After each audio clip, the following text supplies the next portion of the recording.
Hi and welcome to Understanding Exponents. My name is Miss Gillum. I teach 6th grade math in Arkansas. This is geared toward my 6th grade classroom, but if you have any questions about exponents, whether it's exponent rules that I know are in 8th grade or other different types of exponents, I used to teach 7th and 8th grade. I'll be more than happy to help you. Just leave a comment below and I will get back to you. If you are on Team Patriots, I am so glad you are here and you are studying for your concept check.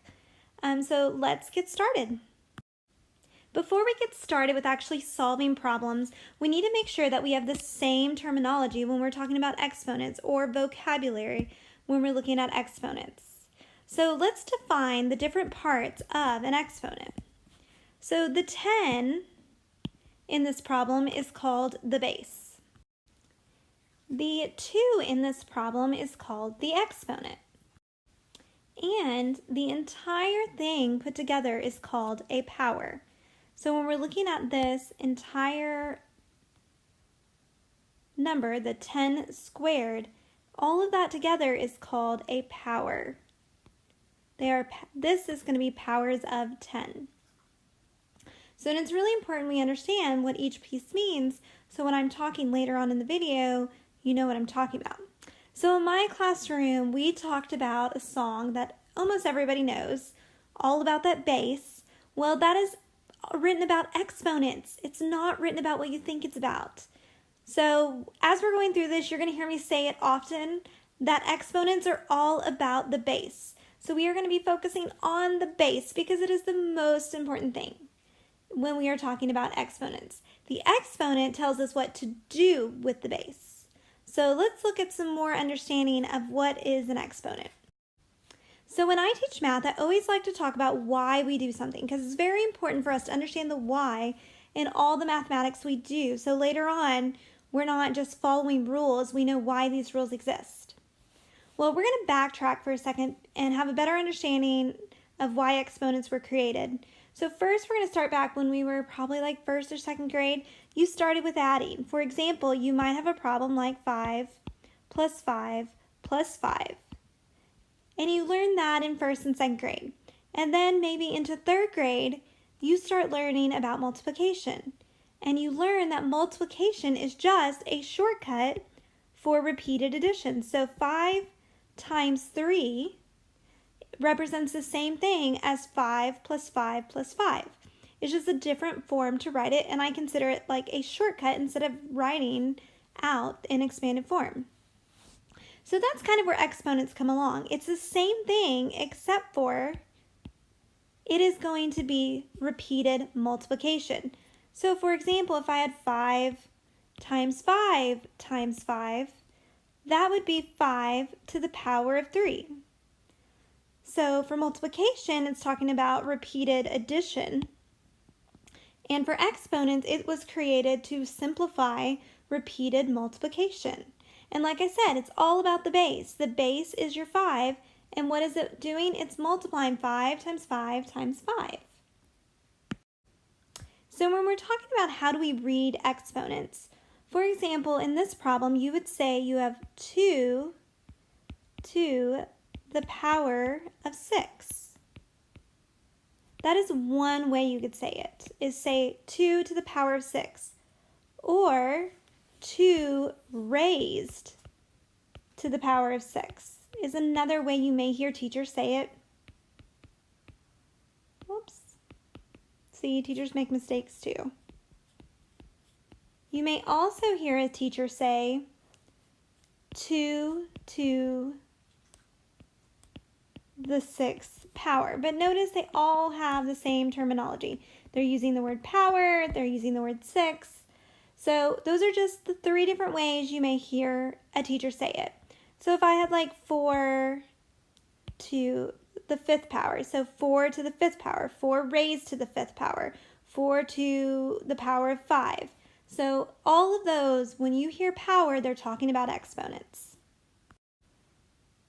So powers of 2 and powers of 3s have special names. They have special exponent names, and they really come from talking about geometry, area, and volume. So this is considered 5 squared because if you think about what is special about an actual square, we know that squares have all the same length. And to find area of a square, we would do the base times the height. And for this problem, it would be 5 times 5. So that's where the word 5 squared came from. Now, think about what do you think it's going to be for to the power of 3? It's going to be called cubed because we're looking at volume for this because it's 3 dimensions. So I'm going to attempt to make a cube instead of actually, there we go. So we have a cube. Well, in the cube, you would have a 5 by 5 by 5. And the reason it's 5 cubed is because to find the volume of this cube, you would do 5 times 5 times 5. So if you ever hear a teacher say squared or cubed, they're talking about to the power of 2 and power of 3. Okay, this next thing that I'm about to tell you is very, very, very important. You never, ever, ever, and I mean ever, multiply the base times the exponents. Do not do that. It will be wrong every time. You'll want to do that because you'll be like, oh, 2 5's 10. But remember, it's repeated multiplication. So if you do this and you say it's 10, you are very wrong. Your teacher's going to put a big mark on there and say, nope, wrong, you're completely wrong. Remember, you never, and I mean never ever, especially if you don't want to break Miss Gillum's math heart, you will not multiply the base and the exponents. You will write it in expanded form that it is 5 times 5, which is 25. And your teacher will give you a nice green check mark because you did it correctly. Do not multiply the base times the exponent. Okay, before we start working some problems, I wanted to go through a quick pattern because math is all about patterns and I want you to understand how exponents work. So we're going to use 2's because 2's are simple. So if I did 2 to the 4th power, we would say that's 2 times 2 times 2 times 2. And if we multiply that, 2 times 2 is 4. Times 2 is 8, times 2 is 16. So then if we did, 2 to the 3rd power, that is 2 times 2 times 2. So 2 times 2 right here is 4, times another 2 is 8. And then if I did 2 to the 2nd power, that would be 2 times 2, which is 4. And then if I did 2 to the 1st power, that is just 1 2. And my answer is 2.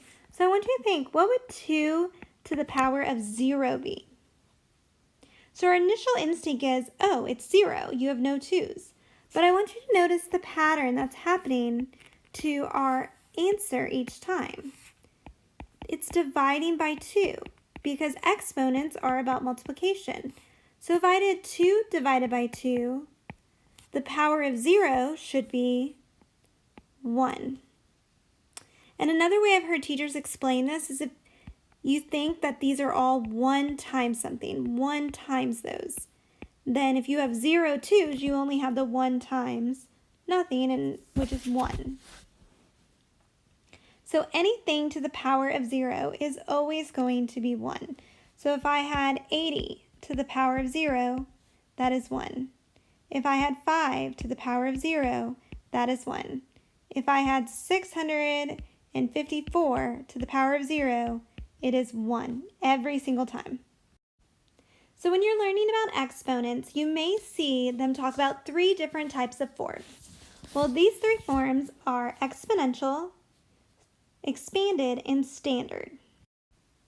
And these are actually really simple. They're pretty self-explanatory. So exponential is when it's written as an exponent. For example, 5 to the power of 3, or 5 cubed.